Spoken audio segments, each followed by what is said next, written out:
N'oublie pas de t'abonner à la chaîne YouTube Togovi News.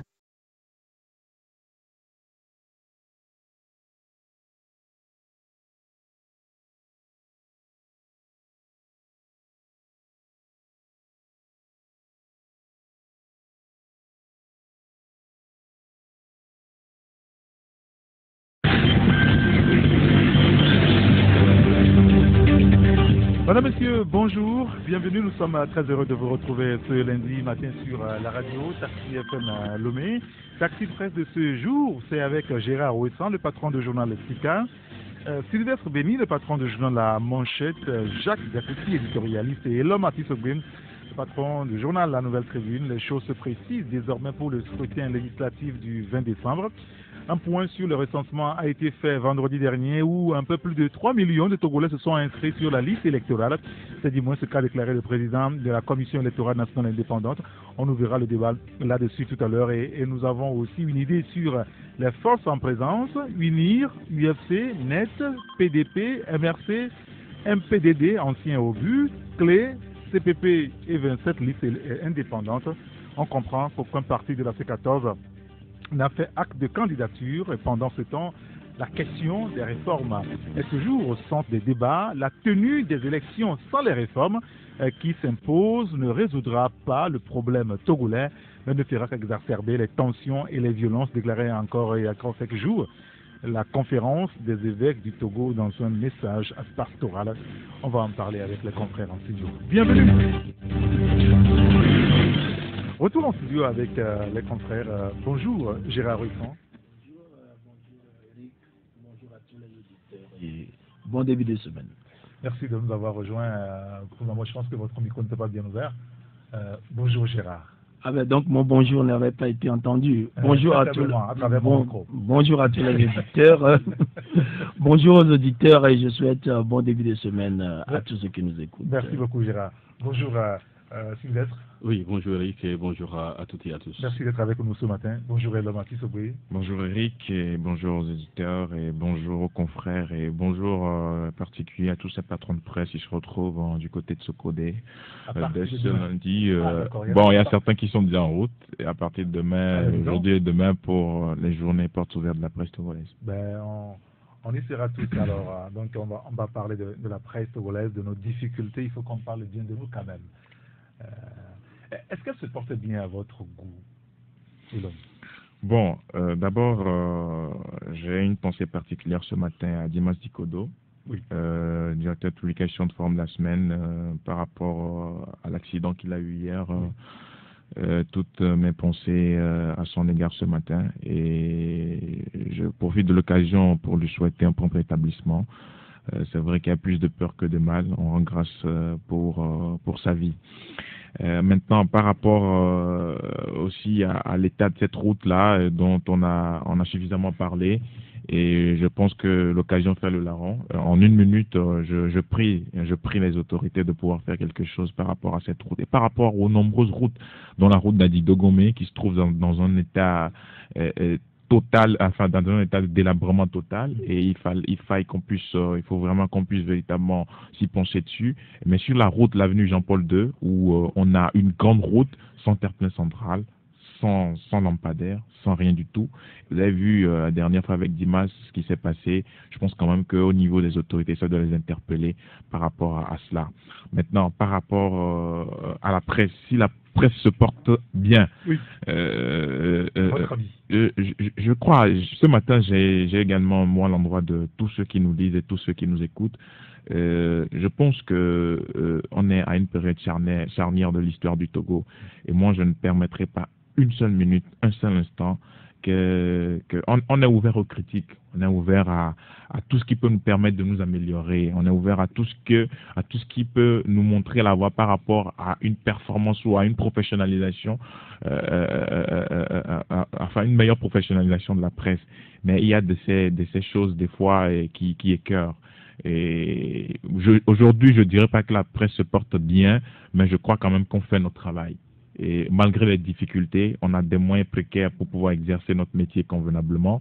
Et vous voyez par exemple l'aide de l'État à la presse au Togo, quand vous comparez ça aux pays de la sous-région, c'est minable. Hein, c'est minable, c'est juste minable.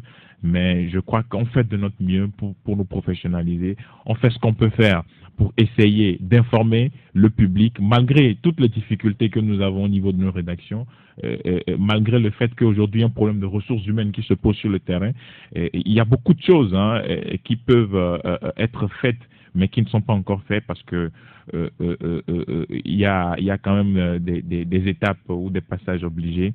Et donc, je vais revenir après, hein, juste pour préciser quelques détails, parce qu'aujourd'hui, quoi qu'on dise, il va falloir qu'on puisse vraiment nous soutenir, parce qu'aujourd'hui, si la situation politique, la situation sociopolitique, aujourd'hui, on trouve également des solutions, c'est quelque part grâce à la presse, c'est grâce aux débats que nous faisons sur les radios, c'est grâce à nos écrits, et c'est grâce aussi à ce que nous publions comme information. La presse qui quand même joue son rôle de quatrième pouvoir dans la République, c'est important de la soutenir aujourd'hui. Ce n'est pas forcément le cas. C'est vrai que les critiques finalement viennent de partout, hein. Des groupes organisés, des pouvoirs publics, des groupes de pression et même dans l'opinion, on assiste des fois à ce qu'on appelle l'intransigeance ou même la non-tolérance quand même dans l'analyse de certains journalistes. Sylvestre, comment est-ce que vous voyez le travail de la presse togolaise aujourd'hui? Non, moi je crois que tous qui pensent comme moi que ce métier c'est finalement un sacerdoce, hein, c'est un sacrifice. Je crois que lorsque vous prenez la chose sous cet angle-là, vous devez quand même faire fi de toutes les difficultés que nous rencontrons. Il est vrai, au niveau de l'État togolais, j'ai l'impression que le pouvoir public a du mal à comprendre quand même le rôle un peu pondérant à ce que fait la presse togolaise donc pour ce pays. Parce que je conçois mal qu'on puisse peut-être allouer 75 millions et à toute la presse togolaise. Et au même moment, on alloue plus de 350 millions au fonds d'aide à la culture. Je me dis que quelque part, les gens n'ont pas compris quand même ce que nous faisons pour ce pays. Maintenant, en ce qui concerne les confrères et les médias et tout le monde, je crois que chacun essaie quand même de faire de son mieux. Chacun essaie. Donc, vous savez, nous ne pouvons pas avoir peut-être la même manière de concevoir et de voir les choses. Donc, les critiques, il y en aura toujours. Certains pensent qu'on est dur, certains pensent qu'on est trop, peut-être on peut faire écho pour le régime, proche de X ou de Y. Je crois, et je laisse tout le monde apprécier ce que nous faisons. Maintenant, pour les confrères, moi je le dis toujours, il faudrait quand même que nous arrivions à intégrer le fait que au Togo, le journaliste soit un sacerdoce, soit un sacrifice. Si vous concevez la chose de cette manière, je crois que vous ferez fi de toutes les difficultés que nous rencontrons. Bonjour, Jacques Diakouti. Bonjour Eric. Merci de nous avoir rejoints. Bonjour aux auditeurs et aux auditrices. Vous avez été patron du CONAP, on va le dire ainsi, ancien président du Conseil national des patrons de presse. Au-delà des problèmes que la presse peut rencontrer, il faut quand même avouer que sur le terrain, il y a très peu d'entreprises de presse. Est-ce que ce n'est pas en réalité ça la difficulté majeure de la presse togolaise si elle n'arrive pas à s'en sortir véritablement? Je crois que le premier problème, c'est d'abord l'identité même de la presse. Oui. C'est-à-dire qu'il y a une crise identitaire. Aujourd'hui, vous allez remarquer que la plupart de ceux qui nous lisent disent souvent que, bon, c'est parce que ça n'a pas marché dans telle série que l'autre s'est tourné vers le journalisme. La plupart, c'est ce que vous entendez les gens dire. Mais je crois qu'au-delà de tout ça, il faut reconnaître que la presse togolaise et les journalistes en particulier font un bon boulot. Et le bon boulot doit s'accompagner également ne serait-ce que le minimum de vie, c'est-à-dire la vitalité même de ce que les gens sont en train de faire. Mais ce que nous remarquons aujourd'hui, les patrons de presse ont un problème. Et aujourd'hui, ce qui est venu compliquer la situation du papier, c'est les réseaux sociaux.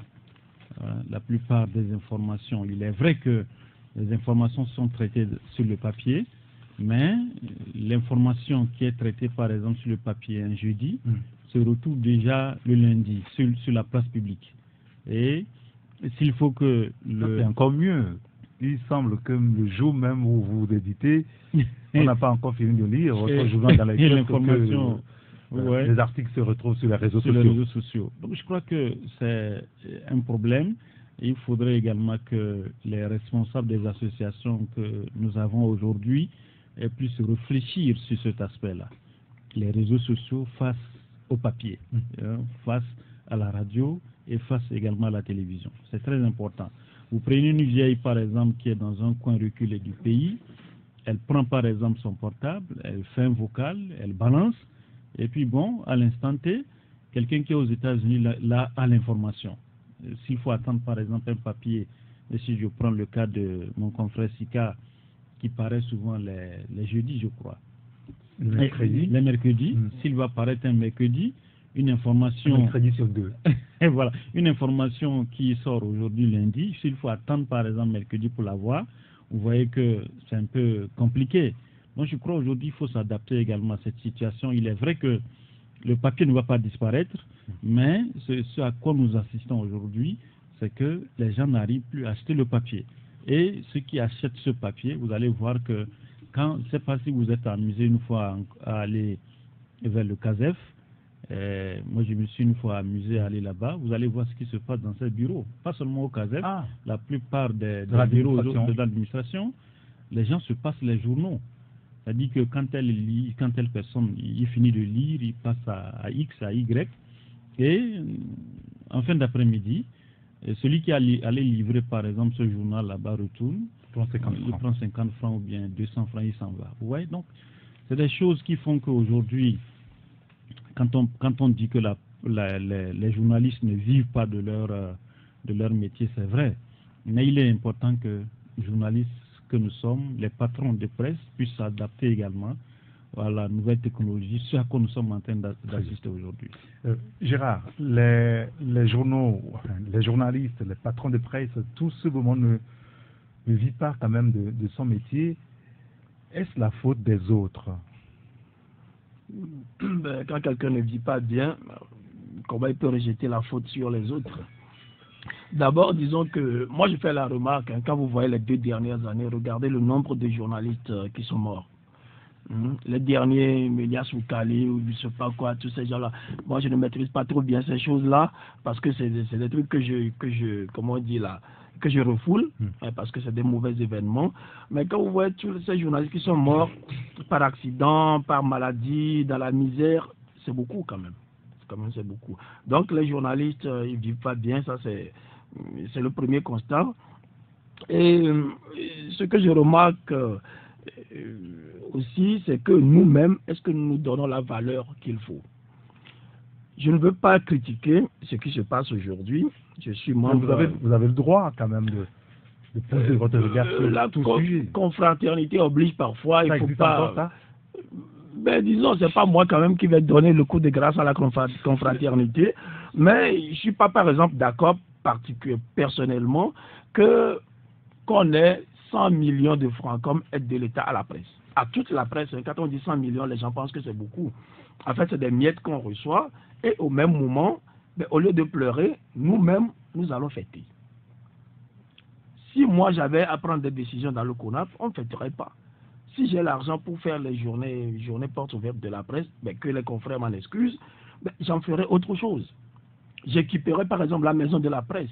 J'aurai d'autres projets, des choses qui vont quand même rester. C'est comme quelqu'un qui vous dit « Oh, chez moi, ça ne va pas et tout, et vous lui donnez 1000 francs, et vous le voyez devant une bière. » Bon, c'est quand même étonnant. C'est quand même étonnant. Donc, c'est une question de... En même temps, nous connaissons le bien fondé des journées portes ouvertes. C'est la presse qui s'ouvre au monde extérieur. Oui, je ne dis pas que les journées portes ouvertes sont en soi mauvaises, mais c'est une question de priorité. C'est quand vous avez un gouvernement, il faut avoir les priorités. Un concert, c'est toujours bon pour un peuple. Hein, quand vous invitez Koffi Olomide et tout ça là, c'est bien. Mais quand vous vaccinez, par exemple, les enfants aussi, c'est bien. Maintenant, entre vacciner la population et inviter Koffi Olomide, c'est le gouvernant, c'est celui qui est à la tête de l'État qui doit choisir, ou bien ceux qui ont le pouvoir qui doivent choisir. Alors si la presse a choisi de fêter, soit. Moi, c'est juste que ça m'étonne. Et pour en finir, je crois que c'est la presse elle-même qui doit se faire respecter. Vous savez, beaucoup nous ont porté des coups très durs. Moi, je me rappelle que nos patrons de la HAC nous excusent, mais c'était devenu la mode qu'on nous traite de presse de caniveau. Et ça, là, ça s'est répandu. Ah, vous faites une presse de caniveau, ça ne vaut rien ce que vous faites, et tout ça, là. Or, quand vous demandez à beaucoup de gens, à la HAC, des gens que je respecte bien, de faire l'art que nous faisons, d'avoir leurs journaux, leur journal pour paraître pendant 1 an, je crois que beaucoup en seraient parfaitement incapables. Donc, ce que nous faisons, comme Sylvestre l'a dit, c'est, disons, un sacerdoce. Mais moi, je n'ai pas choisi le sacerdoce. J'ai créé une entreprise de presse pour faire vivre mes collaborateurs et en vivre. Mais comme ils disent, il faut que ça devienne un sacerdoce, si je veux faire du sacerdoce, je serai prêtre ou moine. Bon, vous aussi. On nous impose le sacerdoce et en plus de ça, on vous traite des sacerdoces de caniveau. Vous savez, c'est quand même dur ce qu'on fait, mais quand même, disons que nous avons joué notre partition dans l'évolution. Là, vous avez le sentiment que ceux qui doivent vous protéger ne vous protègent pas suffisamment. On ne nous respecte pas, on ne nous protège pas, on ne connaît même pas la valeur de ce que nous faisons. Les gens pensent que si la presse n'existe pas, moi je crois que si la presse n'existait pas, ce pays aurait déjà explosé 1000 fois. Vous savez, des émissions que nous faisons comme ça, là. Quand nous venons, nous critiquons et tout, sortez un peu, vous allez voir. Vous allez entendre des gens qui vont dire, on les a bien insultés. Et c'est une sorte de soupape. Les gens se soulagent comme ça. On les a critiqués, on les a fait, et ils ont le sentiment que c'est comme quelqu'un qui veut tirer sur des gens, il veut une arme pour tuer, il voit un film où on tue, et il a l'impression de s'être défoulé, et c'est une soupape, et voilà. Mais certains ne vont pas loin dans leurs analyses, ils pensent que, écoutez, ça, la presse, même les choses peuvent fonctionner. Ça, c'est aller trop vite, mais avoir la vision courte. C'est vrai que depuis quelque temps également, le cas de la HAC revient encore sur le tapis avec notre confrère Peter Dogbé. Des journaux en ont parlé en fin de semaine dernière. Et puis, globalement, pourquoi est-ce que certains journaux ont le sentiment qu'ils ne sont pas suffisamment protégés par ceux qui doivent les protéger? Et l'homme? Non, je crois que la HAC est là pour protéger toute la presse, pour défendre les intérêts de la presse. Et dans tout pays, c'est quand même l'une des missions principales de la haute autorité de l'audiovisuel et de la communication.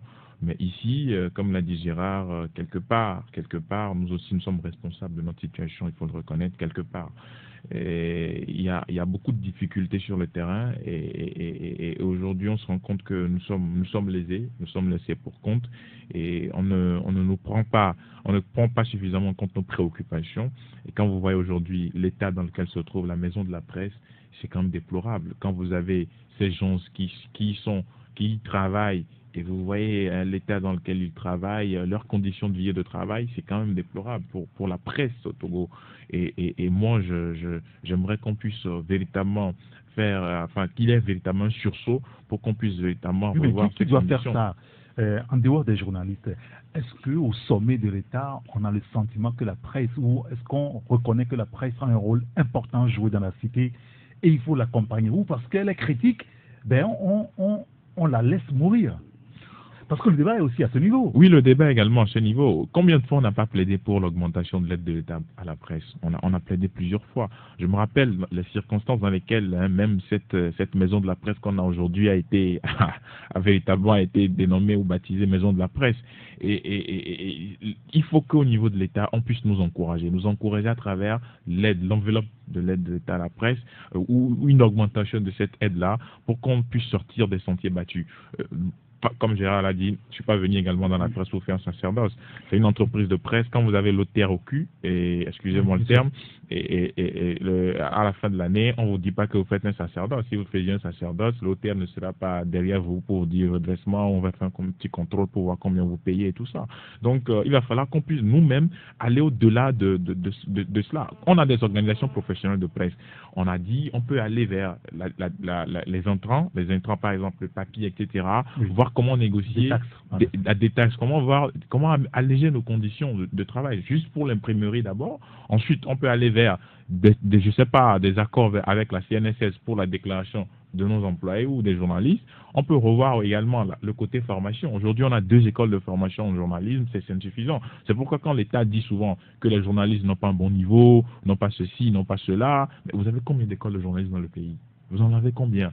L'ISICA ne peut pas accueillir toute la demande, tous ceux qui veulent vraiment se faire former en journalisme. Il y a une école privée qui est STAC qui forme quand même de bons journalistes, mais c'est insuffisant. Ces 2 écoles ne suffisent pas aujourd'hui à contenir la demande. Donc il faut davantage de secteurs, davantage d'écoles pour aller vers la formation. Parce qu'aujourd'hui, le grand défi, les gens ne le voient pas pour le moment, et dans 5 ans, on n'aura plus de bons journalistes. On n'aura plus. Ah non, mais ça c'est grave. Ça. Non, mais aujourd'hui, ceux qui sortent de l'ISICA, vous les avez testés? Mais quand ils viennent dans la rédaction, ils sont incapables de vous faire un bon reportage. Ils sont incapables même juste d'aller suivre et de restituer. Même un compte rendu ne peut pas. À cette allure, j'ai dit dans 5 ans, on n'aura plus de bons journalistes. On n'en aura plus. Parce que ceux qu'on forme aujourd'hui ne pourront pas prendre la relève. Donc il y a un problème que peut-être les gens ne voient pas pour le moment. Mais au-delà du problème des moyens financiers, il y a un problème de ressources humaines. Et aujourd'hui, on se bat. Oui, on a quand même des journalistes qui sont bons sur le terrain. On en a qui sont meilleurs. On a vu des gens. Qui sont formés sur le tas. Voilà, qui sont formés sur le tas. Voilà. Et mais qui sont très bons. Ceux qui sont allés à l'école ont des difficultés. Voilà le problème. C'est-à-dire. C'est un paradoxe terrible. Oui, bon, de toutes les façons, on vous dira que les meilleurs journalistes sont ceux qui sont formés sur le tas. Même à RFI. Et Laurent Tadoupé à son âme, oui, c'était le meilleur journaliste, mais il n'a pas fait d'école de journalisme. Et vous allez à l'ESJ Lille, la plus prestigieuse école de journalisme. Richard Pernollet, c'est un formateur, mais lui-même n'a jamais fait d'école de journalisme. Donc, en réalité, les meilleurs sont des gens qui sont formés sur le tas. Maintenant, ceux qui arrivent, qui se professionnalisent à travers des écoles, qui se forment, ils ont des difficultés. C'est là où l'État aussi doit nous aider à travers des formateurs ou des séances de mise à niveau ou l'ouverture de nouvelles écoles afin de contenir la demande. Parce que dans un pays, si la presse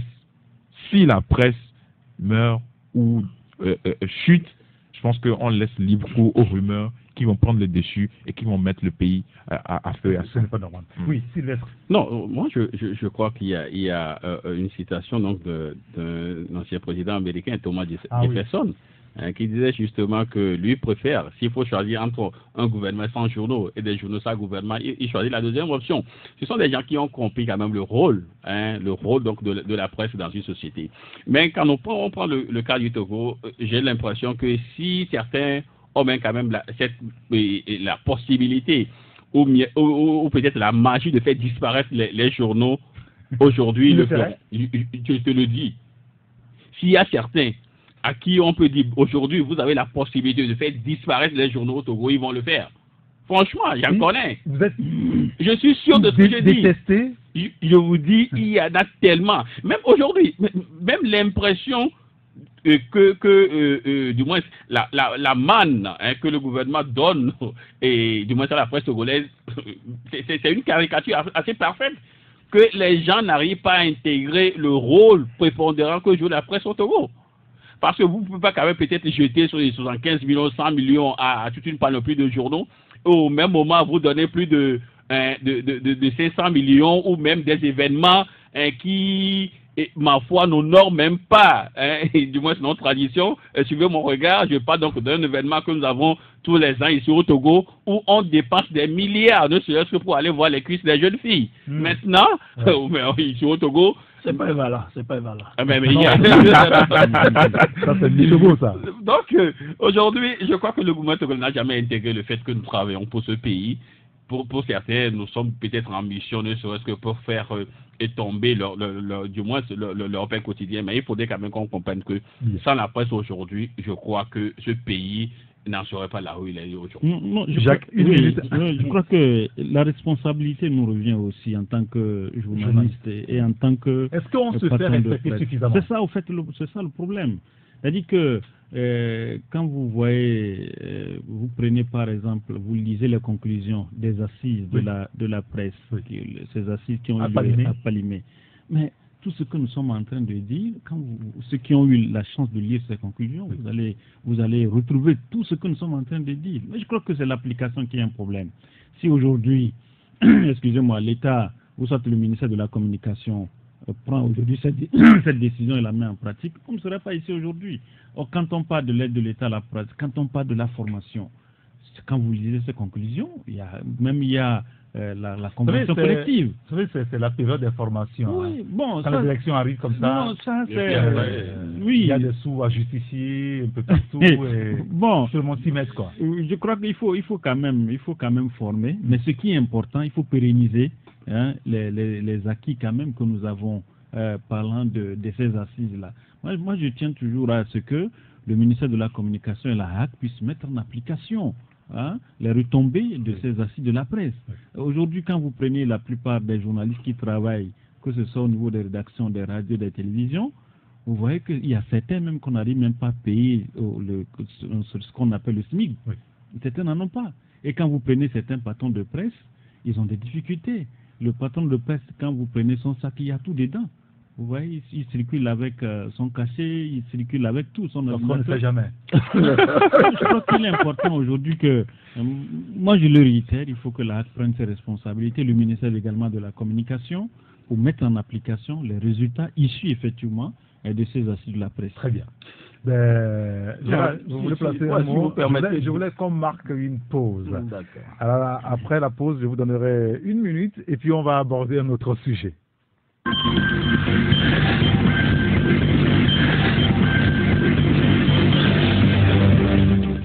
Retour en studio pour la seconde partie de Taxi Presse. Tout à l'heure, nous parlerons de l'économie avec le budget de l'État, budget 2019 voté il y a quelques jours à l'Assemblée nationale. Le gouvernement togolais veut consacrer 45% de ce budget au social. Alors nous nous interrogerons sur le mandat social de Faure Gnassingbé. Est-ce qu'il est enfin en marche? Je poserai la question à mes confrères en studio, Gérard Roussan en premier. Mais avant, nous parlons de la presse. Et un auditeur qui nous dit, moi je tire chapeau aux journalistes togolais parce que franchement, ils font du bon boulot dans la sous-région. Le seul problème, c'est l'aide de l'État qui est trop minable, dit donc l'auditeur. Il y a un autre qui revient sur un autre sujet lié donc à la presse. En fin de journée, porte ouverte de la presse togolaise entière ou d'une partie de la presse togolaise. Allez-y, vous verrez que ce sont seulement les journaux dont le nombre d'exemplaires par parution se limite qu'au nombre de ministères et de directions d'État que nous avons au Togo. Et ce sont des journalistes qui, dans un an, changent de bagnole par les moindres, au moins 4 fois. Et dans la foulée, les grandes entreprises de presse qui ont des employés sont laissés à leur sort, nous dit l'auditeur. Ce qu'il suffit de poser un exemplaire sur un bureau d'un ministre ou d'un DG pour se faire remplir donc les poches peuvent aussi dire qu'ils ne se nourrissent pas de la presse, se demande donc l'auditeur. Vous voulez placer un mot déjà avant la pause? Non, je pense que celui qui vous a envoyé un message, il a tout dit. Je voulais parler de la confraternité. Moi, je crois que c'est un mot qui ne devrait même plus sortir de la bouche des journalistes togolais. Vous l'avez prononcé, vous, tout à l'heure. Oui, ça dit que la confraternité n'existe même pas. Quand vous parlez de l'aide de l'État à la presse, je vais peut-être vous dire quelque chose qui va vous choquer. On parle de 100 millions, mais moi, je suis sûr que l'aide de l'État à la presse peut avoisiner 1 milliard dans ce pays. C'est-à-dire qu'il y a l'aide de l'État à la presse officielle, que les gens m'en excusent, je sais qu'après ça, j'aurai la foudre sur ma tête, mais il y a l'aide dessous de table qui dépasse de loin l'aide de l'État à la presse. Vous allez voir un DG qui vous dit, publiez-moi ça, et vous avez 400 000, 500 000, on vous le donne. C'est une sorte d'aide de l'État à la presse aussi. Et quand nous nous rendons complices de ce mécanisme, alors là, les dés sont pipés. C'est pour ça que vous allez voir, certains réclament l'augmentation de l'aide de l'État à la presse, pendant que d'autres, ils n'ont aucun intérêt à ce que l'aide de l'État à la presse soit augmentée, parce que eux, ils savent que ça avoisine les 1 milliard. Mais ils ont ça à travers des canaux. Bon, si demain vous voyez ma tête cassée, sachez que c'est parce que j'ai dit ça dans votre studio. Ah d'accord, très bien. C'est peut-être ça, mais je pense qu'à un moment donné, il faut quand même avoir le courage de se dire les vérités. Pour terminer, je crois aussi que l'État doit prendre sur lui de sensibiliser la jeunesse à la lecture. Tant que la presse est négligée, vous savez, la presse c'est la meilleure lecture.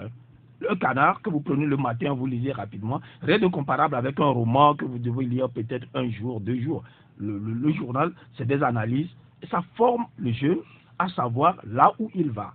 Une jeunesse qui ne lit pas, une jeunesse qui se contente d'avoir ces informations seulement sur les réseaux sociaux, moi je crois que c'est une jeunesse dangereuse. Regardez un peu ce qui se dit sur les réseaux sociaux. Et puis regardez aussi l'agressivité que les gens... Je ne sais pas si vous êtes d'accord avec moi. Sur les réseaux sociaux, sur WhatsApp surtout, c'est l'agressivité. c'est pour voir celui qui va le plus couillonner l'autre, celui qui va trouver les mots les plus durs contre l'autre. Et tout ça là, ça participe à former une jeunesse violente. Moi, je me dis, c'est un truc auquel il faut remédier. Un journal, vous prenez, c'est des analyses. Hein, on peut être d'accord, on ne peut pas être d'accord. Voilà. Et quand le jeune est habitué à ça, à lire des analyses, à voir le pour et le contre et tout, vous voyez, il devient un citoyen, comment dire, modéré, dans tous les cas.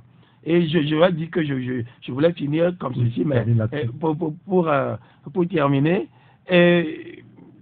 alors, écoutez, je laisse. Ah. C'est bon. Ça nous permet quand même d'avancer un petit peu. Il y a un autre auditeur qui nous dit ce message WhatsApp, comme les autres nous sont envoyés sur le 90 71 49 62. Et cet auditeur de nous dire le journaliste togolais même a contribué à son comportement à vendre. Le journaliste togolais même a contribué par son comportement à vendre moins cher la presse togolaise. On note une clochardisation sous le couvert de miettes que certains journalistes prennent pour prêcher pour la chapelle des gouvernants. C'est ce que lui, il dit.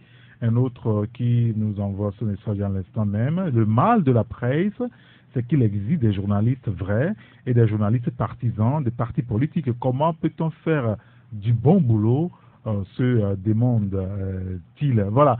Ce débat, nous, on va le prolonger mercredi à Socodé, puisque Taxi FM sera à Socodé par rapport donc aux journées portes ouvertes. Donc on reviendra sur le sujet amplement avec les confrères qui y seront. Je voudrais maintenant qu'on aborde l'économie avec le budget de l'État voté il y a quelques jours à l'Assemblée nationale. Le gouvernement nous a signifié que pour l'année 2019, excusez-moi, 2015, il y a 4 ans, 2019, 45% de son budget sera consacré au social.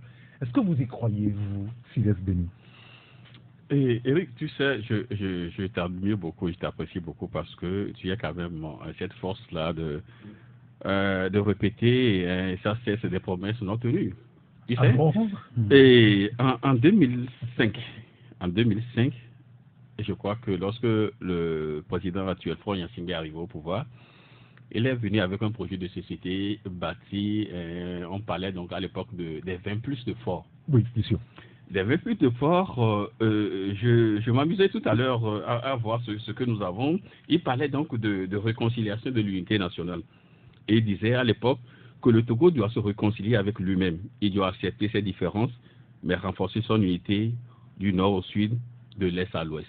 Mais figurez-vous, lorsqu'il s'est agi pour la CVJR de combattre les brèches, c'est les forces armées qui sont venues avec un discours de la gare à l'époque, rappelez-vous. Et là, j'ai eu dire que même Monseigneur Baligara a failli démissionner le jour-là. Or, c'est le chef qui a dit qu'il va réconcilier les Togolais. Il a également parlé donc de la sécurité donc du pays. Et il disait donc qu'il va renforcer les relations entre l'armée et le peuple togolais. Mais aujourd'hui, personne ne peut nous dire qu'il y a une confiance, il y a quand même une concorde entre l'armée et le peuple. L'inimitié, c'est même... l'armée et le reste du peuple, parce que l'armée aussi fait partie du peuple. Bon, si vous voulez. Mais l'inimitié s'est installée. Aujourd'hui, il y a tellement de méfiance entre l'armée et le reste du peuple, si vous le voulez. Il y a eu une journée porte ouverte sur l'armée. Il y a eu tellement donc de sommets et tout, mais ça n'a pas marché. Je vais vous donner juste un exemple. La dernière fois où un manifestant a été arrêté au niveau de l'échangeur à Goué. Oui. Vous avez arrêté la personne. Celui dont vous avez passé le témoignage. Justement, le jeune Abdou Ganiou. Vous avez arrêté un jeune qui n'a pas d'arme. Vous avez menotté le jeune par derrière et un élément monté sur les menottes. Est-ce qu'avec ça, vous croyez qu'il peut y avoir quand même une relation très facile entre l'armée et le peuple? Monsieur Faure Gnassingbé nous avait également promis la démocratie en 2005. Aujourd'hui, est-ce que nous sommes un pays démocratique? Moi, ma réponse est non. Nous sommes tous sauf une démocratie au Togo. Donc, le budget, vous n'y croyez pas? Je vous dis, en 2010, le chef de l'État nous a promis la paix du cœur et c'était quoi? Et la concorde de l'esprit. Eric, tu vas quitter ce studio, tu vas rentrer vite à la maison, à peine au salon, on va te donner peut-être une feuille et on te demande de venir payer peut-être la deuxième tranche de le collage.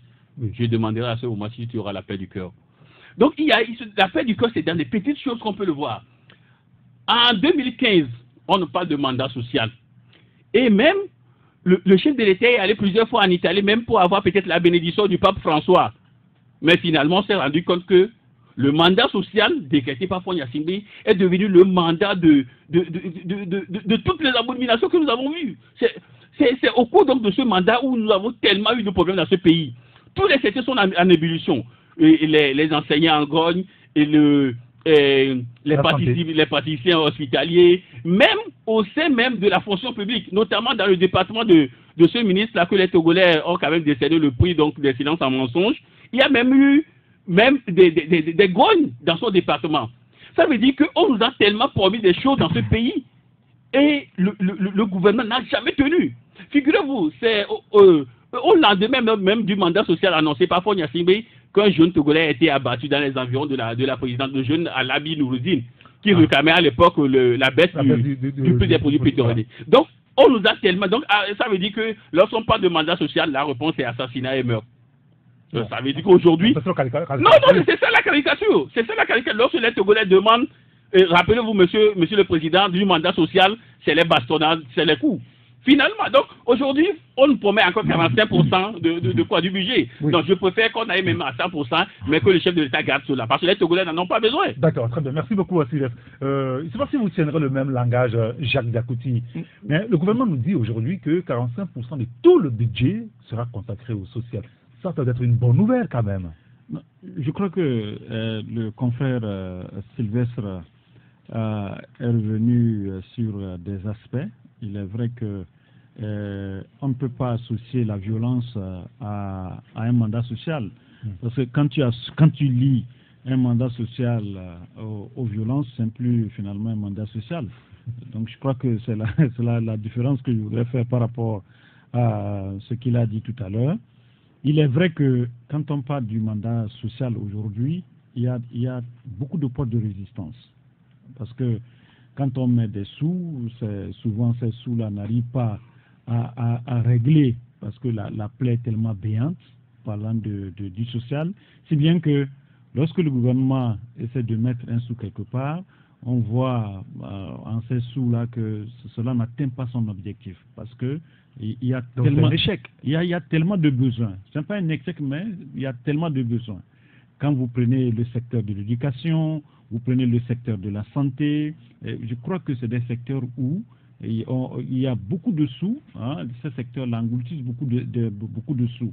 Et quand vous prenez par exemple les infrastructures également, c'est vrai qu'aujourd'hui, l'État a baissé un peu la garde, parlant de la construction des routes, parce que quand vous allez, ceux qui ont l'habitude de voyager pour aller vers le nord, vous allez constater que c'est la croix et la bannière hein, sur certains axes de notre pays, surtout les axes où Ebomaf avait pris des marchés vers le nord, où aujourd'hui il a carrément abandonné ses marchés, et on ne le voit plus.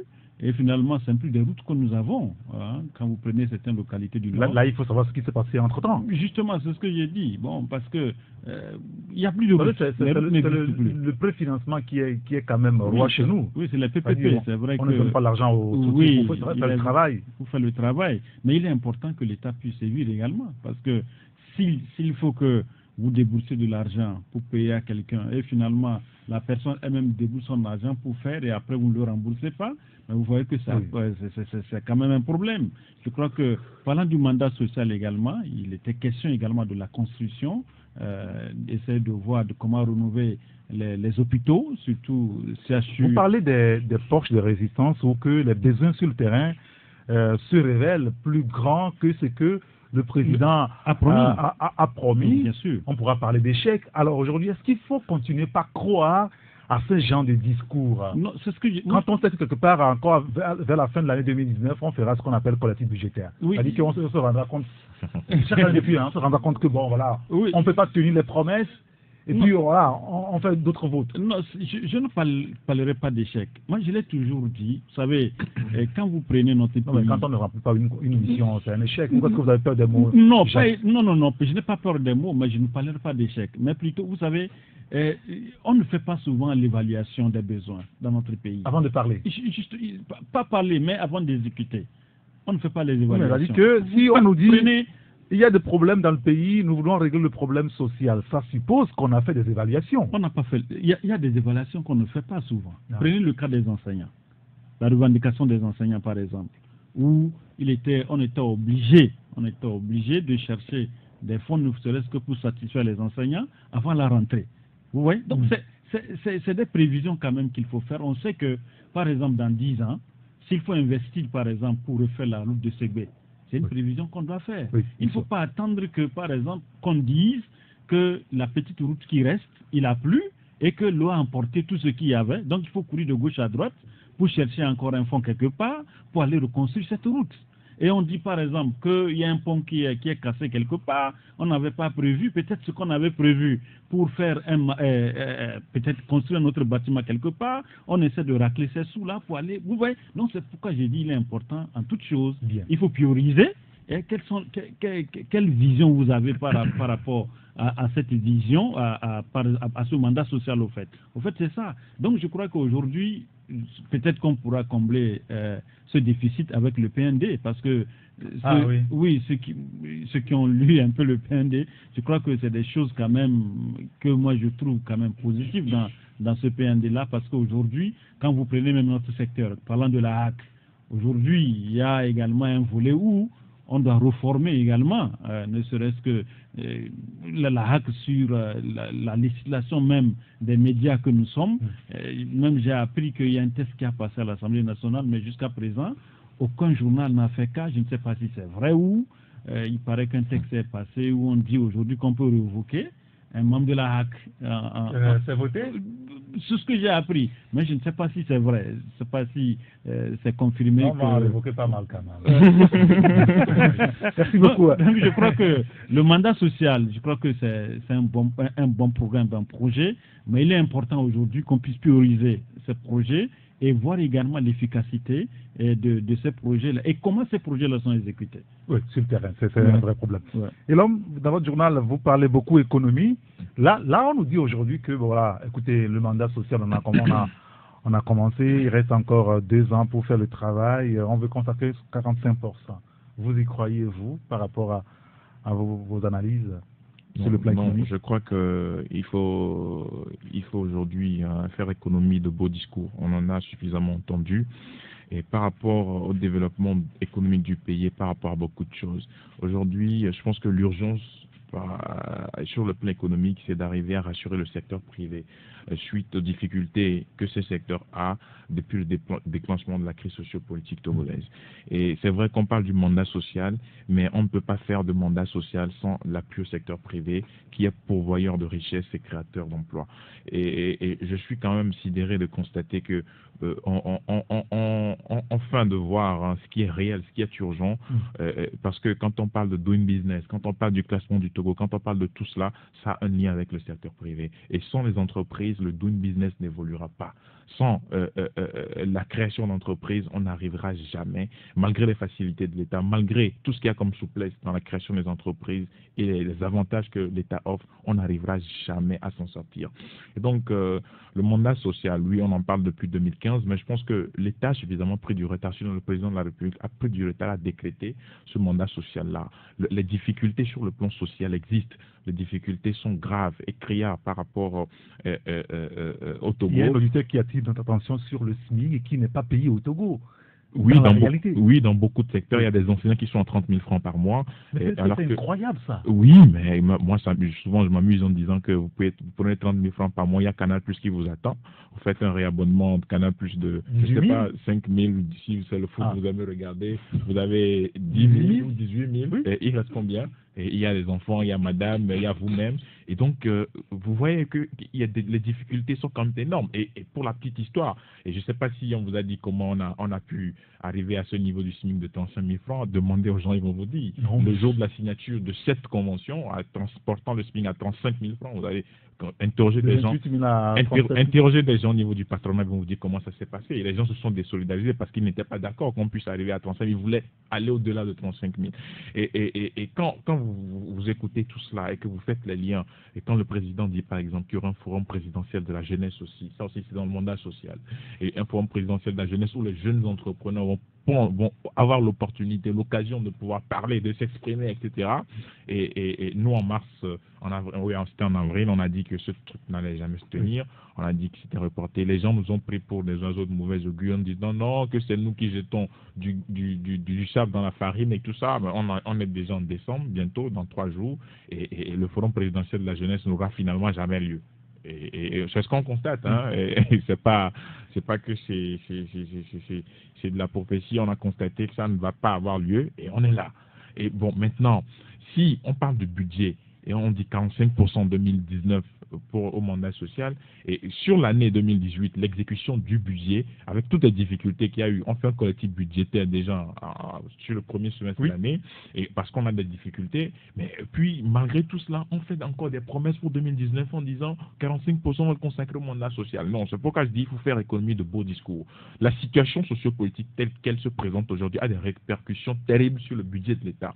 On a des ressources qui sont là, et il y a quand même des difficultés pour pouvoir mobiliser les sous. Il y a beaucoup de problèmes sur le marché économique et financier. Le Togo a fait plusieurs emprunts obligataires cette année. On est reparti sur le marché de l'UEMOA pour lever des emprunts obligataires. Des banques privées aujourd'hui ouvrent leur capital, les capitales sociales, ouvrent leurs actions pour que les gens puissent véritablement reconstituer cet actionnariat. Et donc, quand vous avez des difficultés du genre dans un pays, quand vous avez dans un pays les 2 banques principales de l'État qui sont sur la voie d'être privatisées, quand vous avez dans un pays le corps social qui est en ébullition tout le temps, je pense quand même que avant de pouvoir aller à un certain pourcentage... À quoi joue-t-on là quand on nous balance ces chiffres, ces données, alors qu'il y a des problèmes réels sur le terrain? À quoi est-ce qu'on joue? Oui, non, en fait, il faut que c'est à l'État de nous dire, parce que le budget, c'est du prévisionnel. Les choses que vous relevez sont assez réelles et graves. Oui, mais quand on nous balance le même chiffre, on se pose la question. Oui, moi j'ai toujours dit dans ce pays que les économistes que nous avons ne sont pas courageux. Vous comprenez? Et quand vous invitez les économistes dans les débats, ils fuient le micro. Oui, ils n'acceptent même pas. Ils ne viennent même pas. Oui. Parce qu'ils savent que, en fait, c'est quand même l'essence même du pays. C'est-à-dire, il y a des choses sur lesquelles, quand vous touchez ces problèmes-là, et c'est quand même écœurant. Vous voyez, le budget, c'est du prévisionnel. C'est du prévisionnel. C'est-à-dire, on dit, bon, tu dépenses tel nombre de chiffres, tel nombre d'argent pour tel domaine. Maintenant, si, lors de l'exécution, on n'arrive pas à avoir ça, ou que l'OTR ou bien l'État n'arrive pas à mobiliser les ressources, mais qu'est-ce qu'on fait? On fait un collectif budgétaire. Mais si déjà en mars 2019, l'État se rend compte que les 45% décrétés pour le mandat social, je n'arrive pas avec mes ressources à pouvoir le faire, qu'est-ce qu'on fait? Parce que je ne sais pas comment les élections législatives seront financées. Vous savez? Personne ne sait. Voilà. Est-ce que c'est sur fonds propres? 1. 2. Il y a les élections locales qui s'annoncent. Là, on n'en parle plus quand même. Oui, mais ça arrive. Qui paye l'addition? 2020 arrive. Qui paye l'addition? Et 2020, c'est dans le premier trimestre de l'année 2020 qu'on aura à faire la présidentielle, les préparatifs, et qui va payer l'addition? Tout ça, c'est des problèmes réels. Et donc, on ne peut pas aujourd'hui aller au-delà de toutes ces considérations pour parler de 45% du budget pour le mandat social. Je pense quand même qu'il faut faire économie de tout ça. Alors, il y a des auditeurs qui réagissent justement sur ces questions. Il y a un auditeur qui nous dit que le pouvoir cesse de nous mentir, qu'ils viennent nous faire le bilan de leur fameux mandat social. Nous ne remarquons rien de tout cela. Seuls les entourages en profitent, nous dit donc l'auditeur. Un autre nous dit, le mandat social n'est pas une incantation. Depuis la réélection de Faure Gnassingbé en 2015, qu'est-ce qu'on n'a pas entendu concernant le mandat social? Mais aujourd'hui, la réalité est là. Bon nombre de Togolais continuent de tirer le diable par la queue. Par ailleurs, on ne peut décréter un mandat social et rester inerte face au détournement à ciel ouvert des deniers publics qui, en réalité, devraient servir dans la réalisation de ce mandat. Aujourd'hui, le Togolais a besoin de faits réels qui concrétisent ce mandat social et non de beaux discours à des fins électoralistes, nous dit donc l'auditeur. Un deuxième message, on donne la parole à Gérard. Il n'y a pas de mandat social au Togo. Toute petite chose et discours, c'est pour remplir les poches et fouler le peuple. Imaginez la route de Djidjolé au niveau de la pharmacie en allant au siège de l'ancien obus. Cette route dont on a dépensé dont on a dépensé pour faire était seulement pour quelques mois. Et ce qui est plus aberrant est que beaucoup parmi vous, les journalistes, cautionnent et défendent cela. Bon, je ne sais pas trop, mais bon. Gérard, oui, quel est votre commentaire par rapport à ce sujet-là? Non, je vais dire peut-être quelque chose que vous allez qualifier de bêtise. Encore? Moi, je vous retourne la question, qu'est-ce qu'on appelle mandat social? Moi, j'ai un peu fait l'économie politique. Je n'ai jamais vu dans aucun livre quelque chose qu'on appelle mandat social. Bon, il faut juste en déduire, Gérard.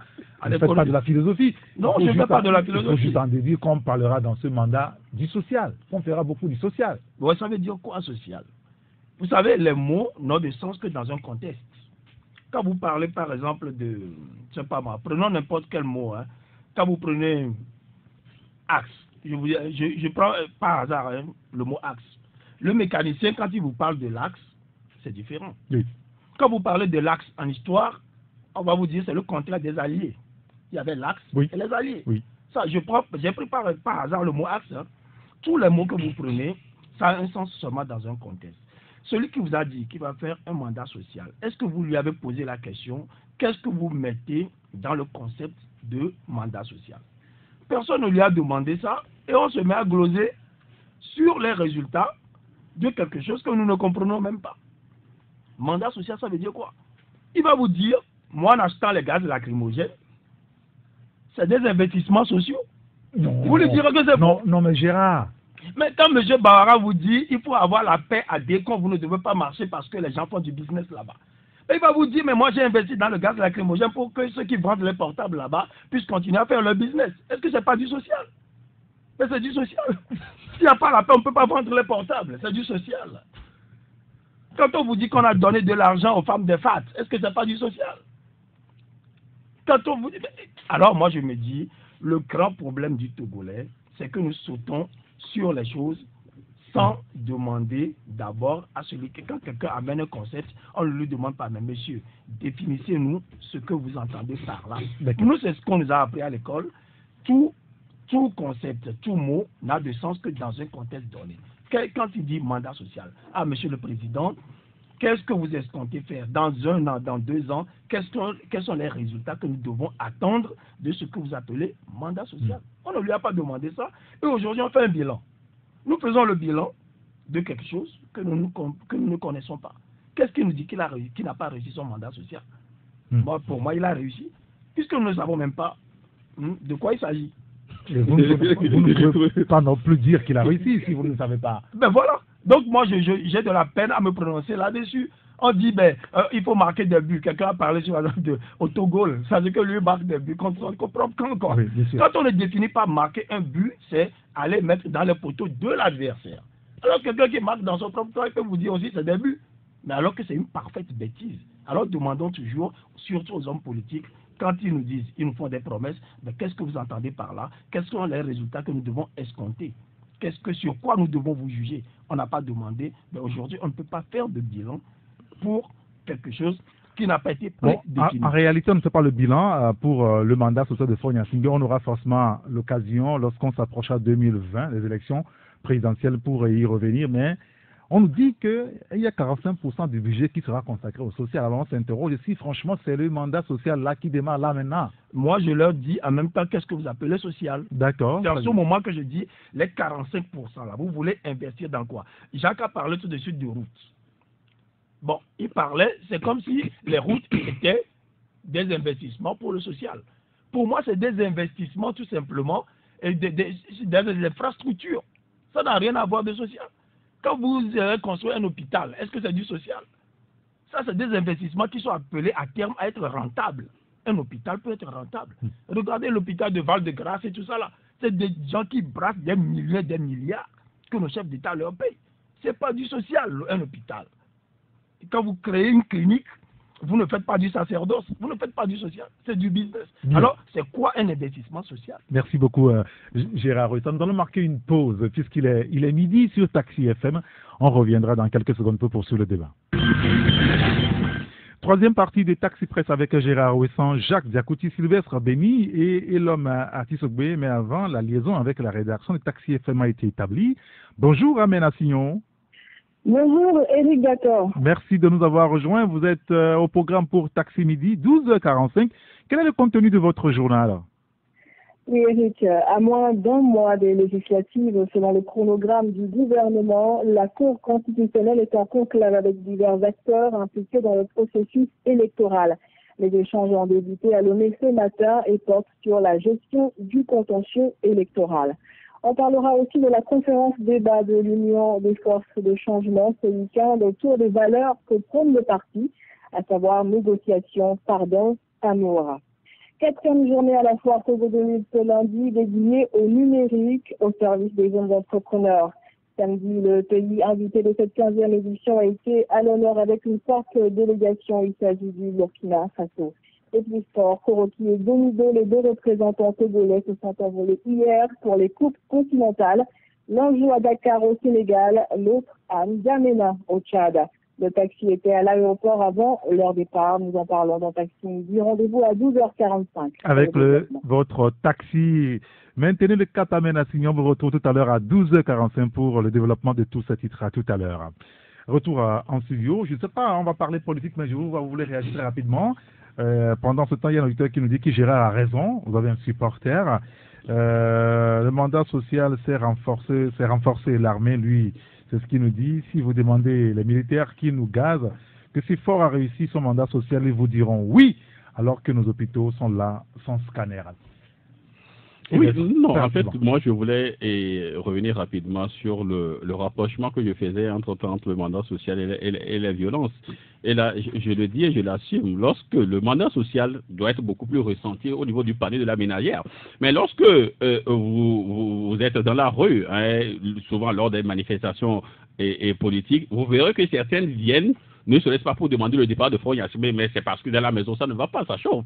Et maintenant, lorsque ces gens-là viennent, ne serait-ce que pour demander à ce qu'on réduise le prix des produits pétroliers et qu'on doit les tuer, je me dis, je ferai rapidement le rapprochement avec les violences. Donc je me dis qu'aujourd'hui, le pouvoir togolais, c'est du saupoudrage, ils sont souvent dans leur logique donc, de bluffer le peuple. Ce mandat social de 45% qui sera décrété, je vous dis, tout ça là c'est du leurre. Il n'y aura rien. Depuis 2007, on nous a tellement promis des choses dans ce pays qu'ils n'ont jamais fait.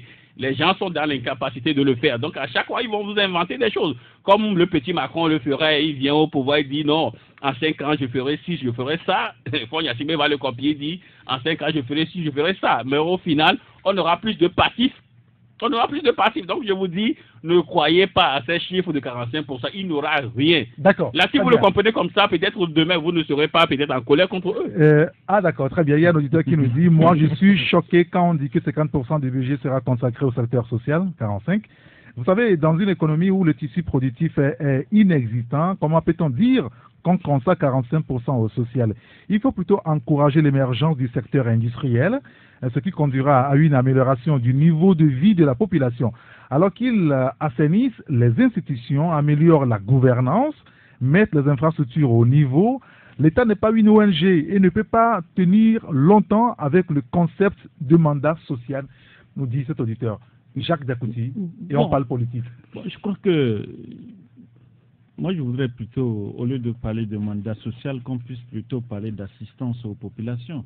C'est-à-dire que si... Mais pourquoi est-ce que l'État doit être dans l'assistance aux populations? Non, c'est-à-dire que c'est réel. Non, vous savez... tout à l'heure. Non, c'est-à-dire que, vous savez... Est-ce que ça peut prospérer? Non, c'est-à-dire que quand Gérard évoquait tout à l'heure, vous avez suivi un peu son développement, où il parlait de l'achat de gaz lacrymogènes, où il attribuait ça à un mandat social. J'ai dit non, ça, on ne peut pas assimiler l'achat de gaz lacrymogènes qui est de la prédominance du ministère de la Défense ou bien de la Sécurité. C'est quel mandat si ce n'est pas social? Non, mais ça, on ne peut pas assimiler par exemple l'achat des gaz lacrymogènes à un mandat social, parce que nous savons comment les budgets sont gérés. Le budget du ministère de la Sécurité n'est pas géré à la présidence. Le budget du ministère de la Sécurité n'est pas géré à la primature. Donc je crois que c'est des budgets autonomes que chaque ministère gère. Parlant du mandat social, je crois que ça, moi je voulais plutôt qu'on puisse parler des assistances où le président apporte aux populations sur des besoins spécifiques ou s'il y a une catastrophe à l'instant T, qu'on apporte l'assistance aux populations. Oui, très bien. L'État trouve l'argent où pour assister les gens. Ça veut dire que vous ne trouvez, l'État ne fabrique pas de l'argent. C'est en enseignant les sociétés privées qu'on peut aider, par exemple, les villageois. On vous dit, et l'homme a soulevé le problème tout à l'heure, à la fin de l'année, l'OTR, il a dit, vous avez l'OTR à vos culs, qui vous attend? Donc on appauvrit les sociétés, soi-disant, pour faire des flous FNFI à des gens. Moi, je suis contre ce système. L'auditeur qui a envoyé un message tout à l'heure, moi, je voudrais tellement le rencontrer parce qu'il a tellement bien vu la chose. Quand vous appauvrissez le secteur productif, soi-disant, pour de l'assistanat. L'assistanat, c'est quelque chose de très, très, très négatif. Parce que vous apprenez aux populations à vivre de l'assistanat, de l'aide. Bonsoir, cadeaux, tout ça. Une population qui vit seulement de cadeaux. Non, mais écoutez, en Occident, il y a le social. Il y a des gens qui ne travaillent pas, ils sont payés par l'État. Et comment ça? Mais ça dit qu'au moment où vous travaillez, vous faites des contributions et c'est ça qui assure l'allocation chômage pour certains. La société est organisée comme ça. Mais on ne dit pas, bon écoutez, on va vous faire des flous de 5 000, voilà, vous passez. Cette histoire de cadeaux d'assistanat, vous savez, l'assistanat, quelque part psychologiquement même, il faut que les peuples sachent que nous sommes nous-mêmes un moteur pour le développement de nos pays. Il ne faut pas attendre quelque chose de l'État provisoire. Oui, d'accord. Il ne faut pas attendre. L'État ne doit pas être dans l'assistanariat. On leur a demandé de gouverner le pays. On leur demande de gouverner le pays. D'accord. Pas le faire, qui laisse la place. On va revenir sur ce sujet très prochainement. Le citoyen qui doit produire la richesse, on lui dit plutôt de manger des cadeaux. On va parler politique maintenant. Et vous savez que les choses se précisent avec le scrutin législatif du 20 décembre. Vendredi dernier, le président de la CENI, le très controversé Kodiona Kadanga, a fait le point, un dernier point, en tout cas pour nous dire que environ, au-delà de 3 millions de Togolais, au moins, se sont inscrits sur la liste électorale. Je propose qu'on ouvre un petit peu le débat là-dessus, mais en commençant par la sortie de la conférence des évêques du Togo. Est-ce que nos évêques sont en train de faire de la politique finalement, Elon Matisogwe? Non, je ne pense pas, parce qu'il revient dans un pays, il revient aux hommes de Dieu de pouvoir montrer la voie sûre. Je ne pense pas que les évêques fassent de la politique, parce que on a eu à la tête de la commission Vérité, Justice et Réconciliation un évêque, et c'est l'État ou le gouvernement togolais qui, après consultation de toutes les confessions religieuses, a décidé de confier les rênes de cette commission Vérité, Justice, Réconciliation à un évêque. Et parce qu'il y a eu des hommes de Dieu, d'autres obédiences religieuses qui ont été consultés également, mais ils ont préféré prendre un évêque. Et donc aujourd'hui, si la conférence des évêques du Togo tire la sonnette d'alarme par rapport à la situation sociopolitique, je pense que c'est quand même quelque chose qu'il va falloir prendre en considération au-delà des mots qui sont utilisés, parce que ça fait quand même longtemps, des années, que la conférence des évêques du Togo réagit sur des sujets d'actualité sociopolitique, et on a toujours, parce que je me rappelle, il y a 5 ans, les mots utilisés par cette conférence des évêques du Togo pour décrire la situation politique du Togo étaient des mots que beaucoup avaient jugés de partisans ou trop faibles à l'endroit du pouvoir, ou sinon qu'ils étaient à la solde du pouvoir. Et aujourd'hui, on dit de la même communauté qu'elle est proche de l'opposition. Et franchement, ce pays, je pense qu'il faut aller vers un changement de mentalité, parce que la politique nous a tellement façonné que aujourd'hui, si tu dis quelque chose, on dit que tu es proche de X. Demain, si tu dis le contraire, on dit que tu es proche de Y. On ne voit pas. On ne voit pas le fond de ce que tu veux exprimer comme pensée. On est là plutôt à te juger par rapport à tes orientations. C'est le même débat auquel on assiste dans le cadre des réformes, et on laisse le fond du document pour se permettre de dire tout et n'importe quoi. Oui, parce que, encore une fois, je me dis que ce pays, on doit avoir un problème, parce qu'on laisse de côté le contenu de ce que les gens proposent, que ce soit au niveau de l'expert, que ce soit au niveau de l'opposition, que ce soit au niveau du pouvoir, pour s'empesantir sur des débats de forme ou des débats de procédure. ce qui est quand même grave. Et sur la question des réformes politiques, les évêques, dans leur message, ont dit que la tenue des élections sans les réformes qui s'imposent ne résoudra pas le problème togolais, mais ne fera qu'exacerber les tensions et les violences. Ça, c'est juste une partie de leur message. Jacques Diakouti, les évêques. Non, je crois que, vous savez... Pourquoi sont-ils insistants ces derniers temps? Non, vous savez, aujourd'hui... Ils voient le mal venir? Ceux qui peuvent, ne serait-ce qu'écouter les deux parties, c'est les hommes d'église aujourd'hui. Et si ces hommes d'église tirent la sonnette d'alarme, il est judicieux et important qu'on puisse les écouter. Il ne faut pas les caricaturer pour dire qu'ils sont de tel bord, qu'ils sont de l'opposition ou bien du parti au pouvoir. Parce que quand vous prenez la plupart de ceux qui animent la scène politique, s'ils ne sont pas protestants, ils sont catholiques. S'ils ne sont pas catholiques, ils sont musulmans.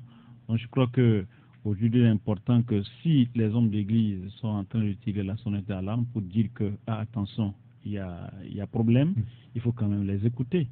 Il faut les écouter et essayer de voir comment, ne serait-ce que résoudre le problème qu'ils ont posé sur le tapis. Et je crois qu'au-delà de ça, comme je le disais tout à l'heure, vous savez, la plupart de ceux qui animent la scène politique, ils sont quand même, ne serait-ce que dans une confession. Oui. Donc, je crois que ce qui sera un peu judicieux, il est important qu'on puisse utiliser les couloirs pour pouvoir parler à ces personnes.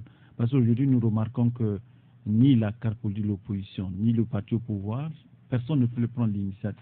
Personne ne veut prendre l'initiative d'appeler l'autre pour pouvoir s'asseoir et discuter. Donc, je crois que la troisième personne qui pourra jouer ce jeu, c'est les hommes d'église.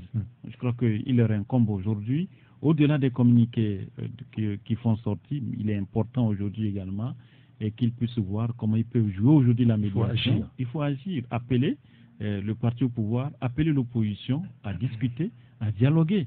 Donc, je crois que aujourd'hui, c'est leur rôle. Si les gens ont l'amabilité, le temps d'aller les dimanches à l'église pour prendre la communion, vous voyez chacun, il essaie de se montrer tellement humble, pieux devant la communion. Pourquoi ils ne peuvent pas se comporter aussi comme ça, les uns envers les autres, pour pouvoir résoudre le problème? Donc je crois que la responsabilité incombe aujourd'hui à ces hommes d'église, à ces hommes de Dieu, à aller loin. Ne restons pas seulement sur les messages, essaie de les appeler pour pouvoir les raisonner aussi. Très bien. Alors, il y a cet auditeur qui nous dit qu'il faut qu'on change de mentalité, comme Elom l'a dit. Il va arriver un moment au Togo où même si tu dis bonjour à ton frère, il va d'abord voir de quel bord vient ce bonjour.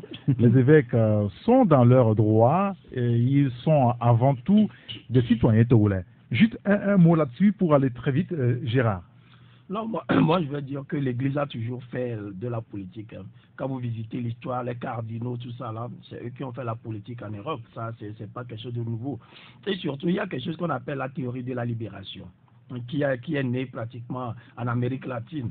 Où, vous savez, en Amérique latine, il y a beaucoup d'injustices. Il y a des gens qu'on a expropriés, on a pris leurs terres. Les gens ont pris les armes. Ils ont pris encouragés par l'Église. C'est ça la théorie de la libération. Oui. Vous savez, quand vous êtes prêtre et que le dimanche, vous rassemblez dans votre chapelle, dans votre église, le pauvre dont on a volé la terre et le riche qui vient de voler la terre dit « Amen, donnez-vous, dans la charité du Christ, donnez-vous la paix ». C'est pas possible. Vous me rappelez cette vidéo qui a circulé ce week-end sur les réseaux sociaux où en France, un prêtre prie et demande qu'on prie pour Ali Bongo voilà, et les gens ne prient pas pour lui. C'est un peu très politique, mais socialement, quand vous prenez le riche qui vient de voler la terre aux pauvres et dit donnez-vous la paix, vous-même le prêtre quelque part, vous êtes choqué. Donc on ne peut pas faire la religion en dehors du social, en dehors de ce qui se passe dans votre société. Finalement, Gérard comprend social. Pardon? Non, en dehors de ce qui se passe dans la société. Moi, je suis en train de définir ce que j'appelle social. D'accord, très bien. Allez-y. Vous savez, moi, ce qui me fait un peu peur dans ce pays, regardez un peu la place des chefs cantons et tout ça là. Ils sont devenus moins que rien. Vous voyez un chef canton qui rampe. Ne exagérez pas, Gérard. Non, mais c'est la vérité. Un chef canton qui rampe devant des ministres, qui s'agenouillent pour saluer. Regardez ce qui se passe avec le Moronaba au Burkina. C'est des gens dignes qui appellent le chef de l'État même et lui parlent et lui disent ceci. Regardez au Ghana à côté. Mais nous avons détruit notre chefferie. Après avoir détruit la chefferie traditionnelle, maintenant nous voulons détruire les chefs religieux. Et qu'est-ce qui restera? Ces guignols d'hommes politiques qui vont nous tourner en rond et aller sur le formalisme comme l'homme l'a dit, parce qu'ils s'attaquent à des questions de forme, et ils savent que ça ne finit jamais. On peut le juridisme, même après 100 ans, vous êtes là, et eux, ils vont jouer avec ça, ils vont manger, pendant que et nous aurons le problème. Et pour finir, moi je vous dis vraiment bravo, vous n'aimez pas ça, mais pour l'émission que vous avez fait avec le révérend Père Affonio dans votre studio ici, j'étais vraiment, c'est terrible. Au moins si de temps en temps, on peut nous construire nos opinions avec de telles émissions, moi je crois que le Togolais comprendrait plein de choses. D'accord, merci beaucoup Gérard Roussa. On n'aurait pas dû l'évoquer.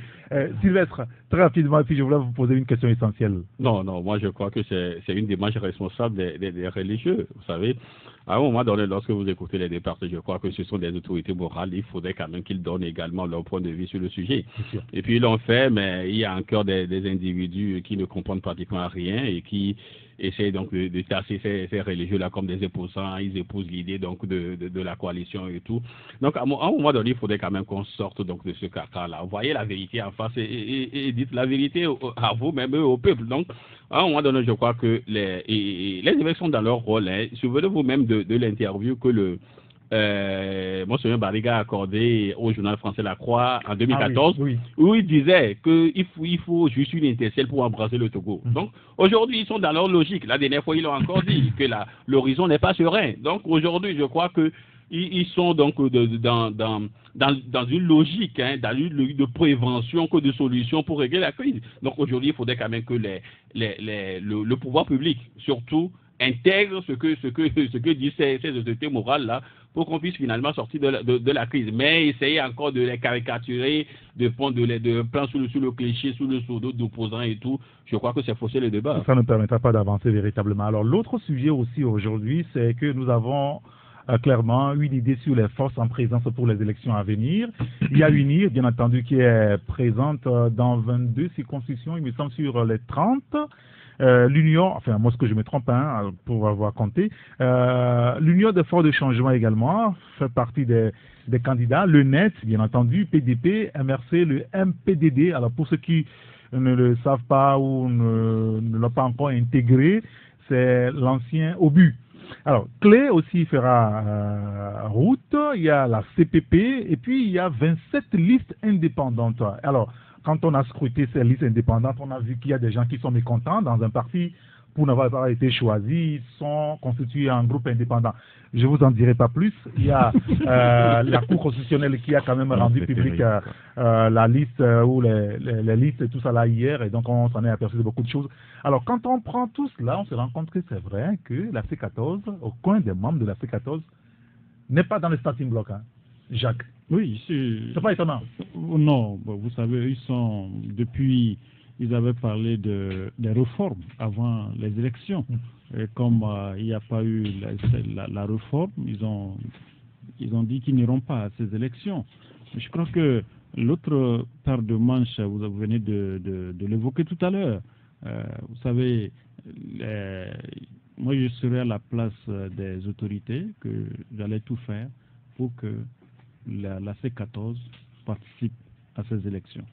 Il y a une condition. La C14 pose une condition. J'ai dit, si j'étais à la place des autorités, je ferais tout pour que la C14 puisse participer à ces élections. Une façon de crédibiliser les élections. Justement. Parce que, vous savez, la rencontre de Conakry avec le facilitateur, le professeur Alpha Condé.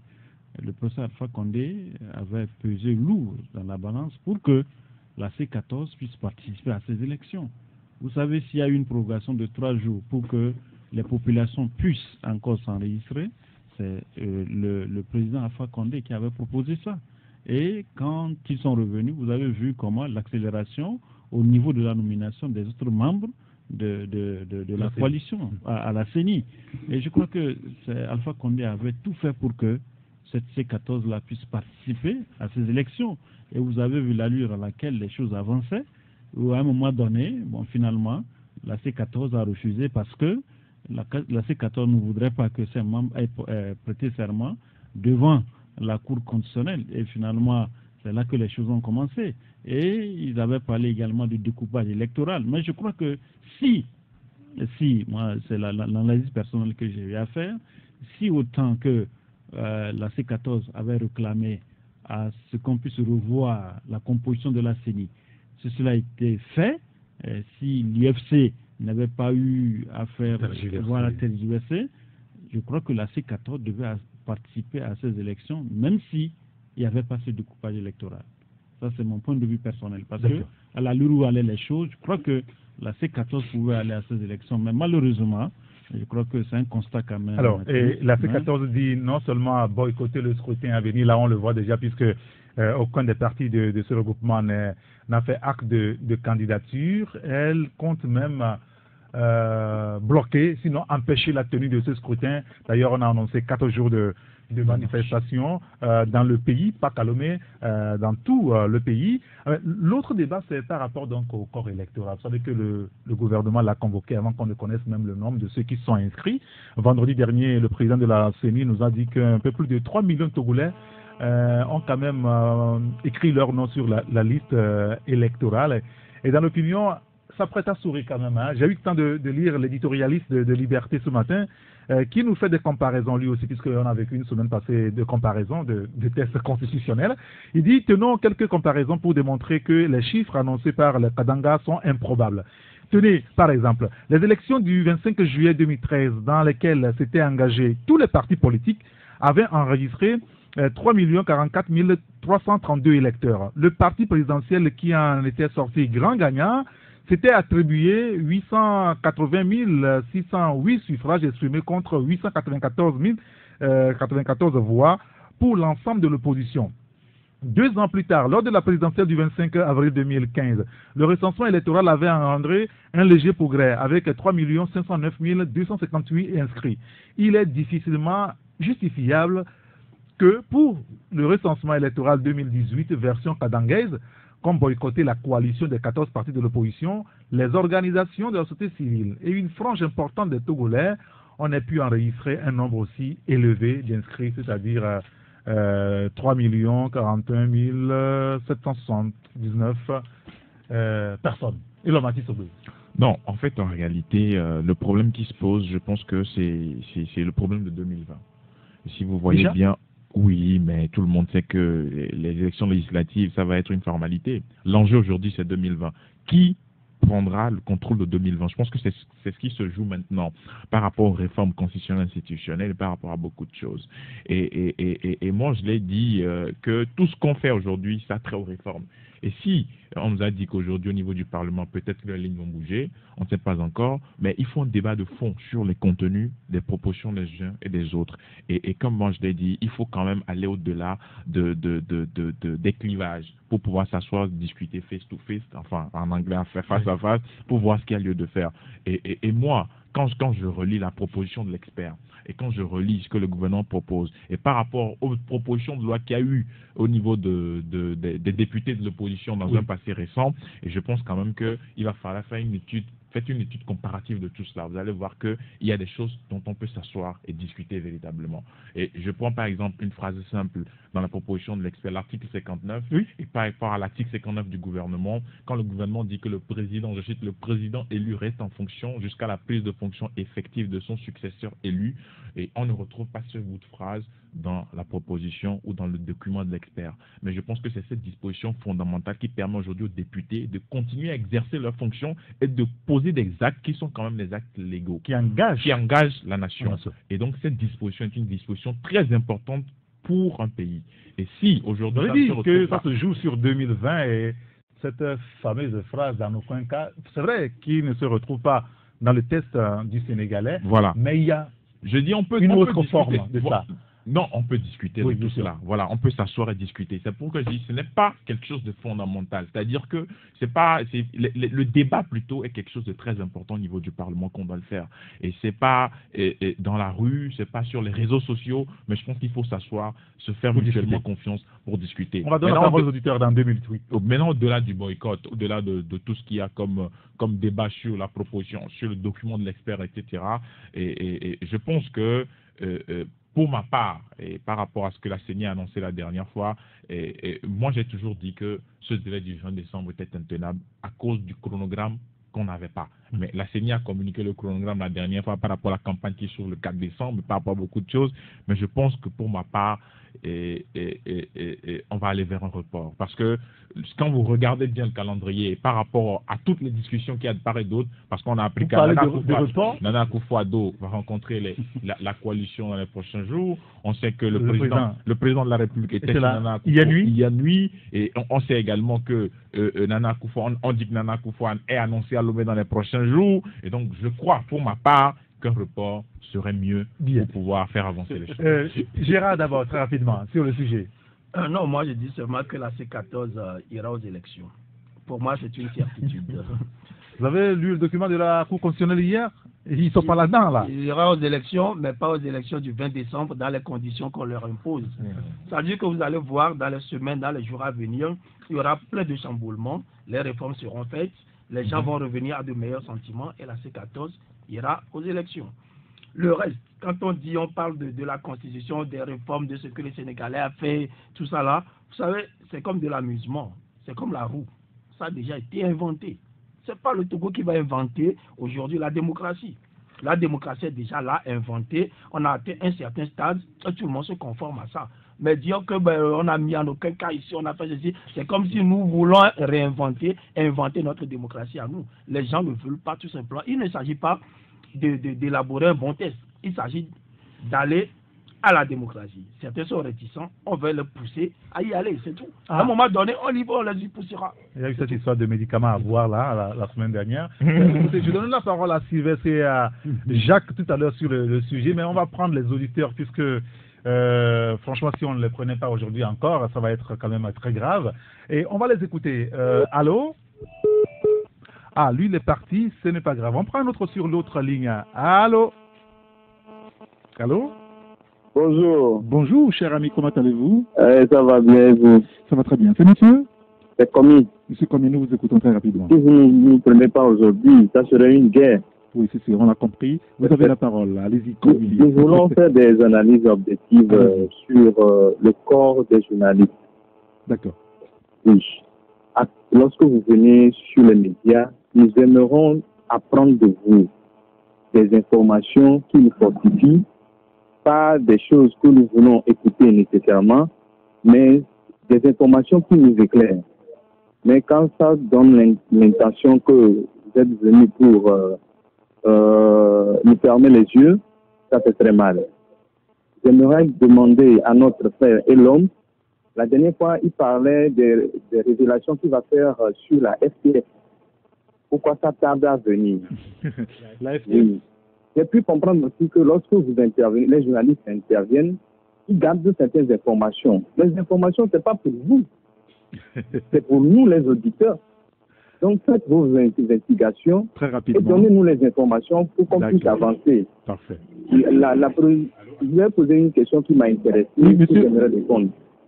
Allez-y, est-ce que si les révérends font la politique? Moi, je dis oui. Vous aussi, vous faites de la politique. Mais c'est la politique politicienne que vous ne faites pas. Tout le monde fait de la politique. Chaque personne qui parle des problèmes de la cité fait de la politique. Mais c'est la politique pour devenir président qu'eux, ils ne font pas. C'est peut-être ce que nous aussi ne faisons pas. Mais nous devons parler de notre pays et dire ce qui ne va pas. Merci. Très bien. Monsieur Komi, merci beaucoup. Merci de nous avoir appelé. Il y a cet auditeur qui nous dit Amadou Kourouma disait qu'en politique, le vrai et le mensonge portent le même pagne. Franchement, vous convenez avec moi que le politicien, son domaine spécial, c'est des promesses de miel jamais tenues.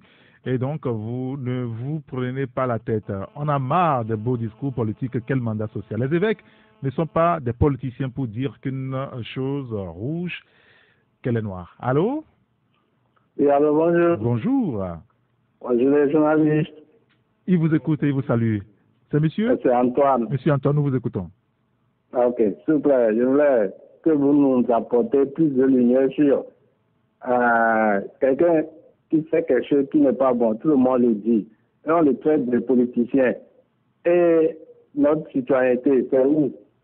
S'il vous plaît, je voulais dire, les prêtres parlent, tout le monde dit que le gouvernement fait n'est pas bon. Mais ils traitent tous ces gens-là de politiciens. Je veux que vous nous éclairez là-bas. Pour qu'on puisse comprendre. Si tu dis ça ne va pas, donc tu es politicien. D'accord. Il faut nous éclairer parce que ça peut être à confusion. D'accord, très bien. Merci beaucoup, monsieur Antoine.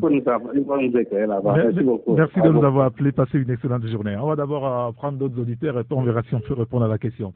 Il y a un auditeur qui nous dit « Ce régime pense qu'il est unique dans le monde, mais il sera désagréablement rattrapé par la vérité. » 93, 96, 99, 99, c'est le numéro sur lequel vous pouvez nous joindre. Nous avons encore 3 minutes à passer ensemble. Allô? Allô? Alors bonsoir, j'aimerais passer à l'émission. Vous êtes à l'antenne. Quel est votre nom, s'il vous plaît? Je m'appelle Yao. Monsieur Yao, nous vous écoutons. Allô? Nous vous écoutons, monsieur Yao. Vous êtes à l'antenne. Je vous salue tout le monde. Je vous salue là-bas. Et je vous souhaite une bonne journée. Mais ce que j'ai voulu dire, c'est que vraiment, nous sommes dépassés par tout ce qui se passe dans ce pays. Et j'interpelle le Parti uni. Moi qui vous parle, je ne sais pas dire ce que je suis, mais je vous dis que ils n'ont qu'à faire tout pour que on a la paix dans ce pays. D'accord. Et pour que le pays marche, parce que nous sommes dépassés par tout ce qu'ils font là. Ils sont fatigués. D'accord. Monsieur Yao, merci de nous avoir appelés. Passez une excellente journée. Il y a un auditeur qui nous dit qu'il n'est pas d'accord avec l'homme sur cette disposition qui permettrait au président de rester en fonction jusqu'à la prise en fonction du nouvel élu. Le président en fonction peut créer une situation pour ne pas organiser les élections, dit l'auditeur, exemple de RDC, précise-t-il. Allô, le dernier auditeur au téléphone, allô? Allô, bonjour. Oui, bonjour. C'est Adedou. Monsieur Adedou, nous vous écoutons. Ok, d'abord, je suis sûr que vous êtes à Sokodé là. Non, on sera à Sokodé demain. Ah, c'est demain. Ok. Donc, merci pour l'opportunité que vous nous donnez. J'ai voulu un peu, peut-être anticiper un peu par rapport à la semaine des journalistes. Pour dire un mot par rapport au travail. D'abord, nous vous félicitons pour ce que vous faites. Mais encore une fois, nous voulons, comme un auditeur l'a déjà dit, que les informations qui se donnent à la radio soient des informations qui sont justes et vraies, parce que ça ne va que dans votre avantage. Si moi je sors de ma maison et que je sais que le garage de ma maison, c'est un exemple que je donne, est de couleur bleue, et que j'arrive et que quelqu'un, pour une raison ou une autre, va écrire quelque part que non, que mon garage, là où je sors de la maison, c'est de couleur noire, et il affirme avec toutes ses preuves. Vous voyez, ça fait mal, et puis ça diminue celui qui apporte l'information. Donc c'est très important que malgré les intérêts qui se font valoir dans le domaine politique, que le journaliste puisse garder son intégrité, et ça l'élève. Moi j'apprécie souvent les journalistes investigateurs, notamment l'alternative. Vous avez vu les sujets qu'ils évoquent, c'est des sujets vrais qui nous concernent et tout le monde sait que c'est ça. Donc, merci beaucoup pour ce que vous faites. Nous encourageons dans ce sens. Merci beaucoup. Pour le président rester en ligne ou bien rester en fonction après la fin de son mandat, je dis qu'il faut vraiment analyser la formule qu'il faut trouver parce que, comme certains l'ont déjà évoqué, les gens l'ont fait en Afrique pour rester, faire plus d'années que leur mandat même, à la fin de leur mandat. Nous voyons l'exemple de la Côte d'Ivoire, du Congo. Je crois que c'est pour circonscrire tout ça là que l'expert a proposé quelque chose de cette sorte. Maintenant, si ça ne va pas, il faut qu'on quand même tienne compte pour ne pas laisser le boulevard au président qui va créer un prétexte et rester au pouvoir très bien. Comme il le veut. Monsieur Adedou, merci beaucoup, merci de nous avoir interpellés. C'est vrai que nous amorçons une semaine où on parlera beaucoup de la presse avec cette journée porte ouverte. Il y a un auditeur qui nous dit « Je pense bien que la proposition de l'ESPER est la résultante des consultations des deux parties. Ainsi, je pense après la sortie du document, nous devons l'adopter pour avancer, négocier quoi encore. Laissons les détails et allons à l'essentiel, nous dit les réformes. » Alors, j'ai promis de donner la parole avant de clôturer. Oui, Sylvestre, on évoquait les élections à venir. Oui, justement, moi, je crois que c'est même dans ce studio que j'ai dit que les élections ne doivent pas se tenir. Bon, ne se tiendront pas le 20 décembre. Et je le dis et je l'assume. Vous verrez que quoi qu'il en soit, on va reporter ces élections. Moi, je le dis, quoi, je le réaffirme. Maintenant, en ce qui concerne le délai de 3 jours qui serait accordé par le Alpha Condé, non, je dis non. Lors à Conakry, Alpha Condé n'a pas demandé au gouvernement togolais de prolonger de 3 jours. Ils ont dit à la délégation, aux deux parties, qu'ils vont essayer de réfléchir là-dessus et après, ils vont leur revenir. C'est le gouvernement togolais qui a fixé les 3 jours. Et là, la preuve, la coalition l'a boycotté. Mais si il y a un communiqué de la CEDEAO. Le communiqué, non, écoutez. C'est pour entériner ce que le gouvernement fait. Le communiqué, on sait comment ces communiqués de la CEDEAO parviennent aujourd'hui. Vous savez, il y a des gens qui sont ici qui font l'affaire. Non, je le dis, il y a des gens qui sont ici qui peuvent faire cause pour le régime et qui sont là à prendre des communiqués oui, on le sait. Vous savez de quoi je parle. Le dernier communiqué qui, même les facilitateurs n'étaient même pas au courant de ce communiqué. Le dernier, donc, de Garba Lompo. Donc, je veux dire, aujourd'hui, il y a tellement de choses que le Conakry n'a jamais demandé au Soro de prolonger de 3 jours. La preuve, la coalition l'a boycotté. Maintenant, la coalition n'est pas aussi dans une logique de boycott du scrutin. Ils ne l'ont jamais dit. Ils ne vont pas boycotter ces élections. Cette coalition ira aux élections, mais pas dans ces conditions. Ça, il faudrait que ça soit clair pour tout le monde. Maintenant, et en ce qui concerne du moins la CENI qui aurait enrôlé peut-être 3 millions de Togolais, c'est cette CENI-là même qui a dit, il y a un confrère qui l'a même repris, un site togolais, qui a dit sur son site qu'ils ont enrôlé 4 millions de Togolais. Mais après, ils se sont raffisés. Ça veut dire que dans ce pays, il y a des gens qui sont peut-être infectés par le virus du mensonge et à chaque fois, il se faut voir. Merci beaucoup. Donc aujourd'hui, je crois que... Vous allez vite, la parole à Jacques, puisqu'on a encore 1 minute 30 avant de rendre l'antenne. Non, je crois que, parlant des 3 jours, moi je le réitère pour ceux qui sont allés à Conakry, que c'était sous la demande du facilitateur. Et comme vous l'avez si bien dit, le communiqué de la CEDEAO... Non, peut-être que c'est de l'autre côté qu'il a dit. Sinon, jamais il n'a été question de 3 jours. Sinon, la coalition devait le dire, devait même en présence du facilitateur refuser. Si cela il ne peut pas quitter là et venir à Lomé et boycotter. Si cela n'avait pas été dit, cher confrère Sylvestre, je ne crois pas que les 3 jours seront... On devait prolonger le recensement des 3 jours. Je crois que, quelque part, on évoquait également que le président de la République il s'est déplacé à Accra notamment pour voir Nana Akufo-Addo, mais selon certaines informations, il paraît que c'est un fake. Selon ce que certains disent, que c'est possible. Que c'est un fake. Il paraît que le président ne s'est jamais déplacé depuis hier, et selon d'autres sources, c'est aujourd'hui qu'il devait se déplacer, mais finalement il ne s'est pas déplacé. D'accord. Il faut faire attention également à certaines informations par rapport à des réseaux qui publient ces informations. Alors, bon, d'abord une précision, je n'ai jamais dit que j'ai fait des révélations sur l'ACTF, mais les éperviers. Les éperviers, c'est pas l'ACTF. Première chose. Deuxième chose... D'accord. Bon, les éperviers, vous avez dit. Non, mais c'est combien? Deuxième chose, les éperviers, c'est pas l'ACTF. Il faut le préciser. Deuxième chose, par rapport